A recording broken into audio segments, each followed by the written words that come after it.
বাংলাদেশের লোককে খাই দেবো ইনশাল্লাহ। জুলাই সনদকে অবশ্যই গণভোটের মাধ্যমে পাশ করতে হবে।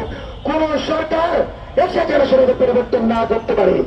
সংসদে যাওয়ার আগে মনে রাখতে হবে, এই জমিনে আবু সাইদ জীবন দিয়ে গেছে, এই জমিনে শাপলা করেছে, পিলখানা করেছে। বিচার করতে হবে। সংসদ ঘেরাও করতে 1 মিনিট চিন্তা করবো না যে জুলাই সনদের ভেতরে কিছু হয়।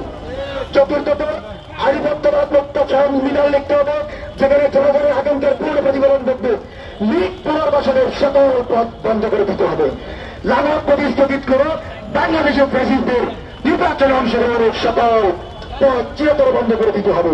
পার্বত্য অঞ্চলে আবার বলছি, আমাদের স্বরাষ্ট্র উপদেষ্টার কণ্ঠ করছি, ভারত মাদক পৃষ্ঠতা দিয়েছে, সেজন্য জিয়াউর রহমানের যে পদ্ধতি, পার্বত্য চট্টগ্রামে অতি দ্রুত স্থায়ী সেরা ক্যাম্প করতে হবে, যার মধ্য দিয়ে এসকল ভারতীয় দালালদের এবং সন্ত্রাসীদের দ্রুত বিচারের মুখোমুখি করা যাবে। দেশপ্রেমিক সেনাবাহিনীকে আমরা দেশের জন্য কাজ করতে দেখছি। সর্বশেষ, আজকের এই সংবাদ সম্মেলনে সাবেক শীর্ষ সেনা কর্মকর্তাদের উপস্থিতিতে আমরা আমাদের দাবি জানিয়েছি। আমরা বিশ্বাস করি ইন্টারিম অতি দ্রুত দাবিগুলো বাস্তবায়ন করবে, না হলে বাংলাদেশে কিন্তু আরেকটা জুলাই নামতে দেরি করবে না।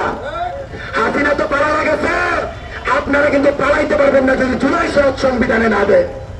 7272 সংবিধান, মুজিববাদী বাকশালী সংবিধানকে ছুড়ে ফেলে আধিপত্যবাদ মুক্ত ভারতীয় আধিপত্যের বিরুদ্ধে একটি সংবিধান তৈরি করতে হবে। সবর যদি হয়, সেনা কর্মকর্তা সহ দেশপ্রেমিক সকলকে নিয়ে বিপ্লব রক্ষে আমরা জুট করতে প্রস্তুত। সেজন্য হুঁশিয়ারি করে বলে দিচ্ছি, দেশের প্রয়োজনে ভারতের বিরুদ্ধে লড়াই করার জন্য একজাত তরুণ আবু সাইদের সহযোগিতা এখন সুবিধা আছে।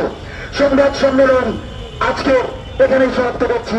ইনকিলাব জিন্দাবাদ, মুজিববাদ মুর্দাবাদ। তাই পাহাড়ে যে ধরনের সন্ত্রাসী আক্রমণ হচ্ছে, পাহাড়ে আমার সেনাবাহিনীর উপর যে ধরনের আক্রমণ হচ্ছে, ভারত সেখানে সরাসরি মদত পুষ্ট করেছে। ভারতের হিন্দুদের পাহাড়ে ইউপিডিএফের মতো যে সকল সংগঠন, যে সকল সন্ত্রাসী সংগঠন এখানে দেশের স্বাধীনতা সার্বভৌমত্বকে প্রশ্নবিদ্ধ করছে, হুঁশিয়ারি করে বলে দিচ্ছি, এক ফুটে রক্তবিন রাখতে বাংলাদেশের 1 ইঞ্চি মাটি আমরা ছাড়ব না। সরকারকে আমরা সতর্ক করছি, বহুবার বলেছি, আওয়ামী লীগের কার্যক্রম বন্ধ করেছেন, এদের রাজনীতির প্রবর্তনা করেন। 14 দলের প্রত্যেকটা সন্তান, প্রত্যেকটা জাতকে দ্রুত গ্রেফতার করে বিচারের মুখোমুখি করেন। যদি মিছিল করার সুযোগ দেন, আগে তো বিএনপি জবাব দেখলে তোমরা গ্রেফতার করতেন, এখন কেন করতে পারেন না? দ্রুত আওয়ামী লীগ এবং 14 দলকে বিচারের সম্মুখীন করেন। সাকিব আল হাসানের মতো প্রধানগারেরা আজকে প্রতিবাদী ডাইনির জন্মদিন উদ্বোধন করুন। জন্মদিন বলে দিল বাংলাদেশ মতো খেলার জায়গা হবে না। এই বাংলাদেশে শাওনার সাকিব আল হাসান স্বাভাবিক রাষ্ট্রকে হাসিনার পক্ষে গিয়ে ক্ষতিগ্রস্ত করেছে। এদের সম্পত্তি বাজেয়াপ্ত করে এদেরকে দ্রুত সময়ের ভিতরে বিচারের মুখোমুখি করেন। দিদি হারুন ছাড়া পাওয়া যায়, আর ওদিকে আমাদের দেশপ্রেমিক সেনারা জঙ্গি খায়, সাবধান হয়ে যান। হুঁশিয়ারি করে বলে দিচ্ছি, এই মাটিতে আবু সাইদ জীবন দিয়েছে। আজকে জাবের বাবা এখানে বসে আছে, শহীদ জাবের বলেছিল শেখ মুজিব গোলাদ্দিন জাতির পিতা ইব্রাহিম, সেই মুজিববাদী সংবিধানকে ছুঁড়ে ফেলে দিয়ে জঙ্গি ট্যাগ যাদের উপর দেওয়া হচ্ছে তাদেরকে নির্দোষ ঘোষণা দিয়ে সাকিব আল হাসানের মতো কোরআনদারদেরকে বিচারের মুখোমুখি করার দাবি জানাচ্ছি।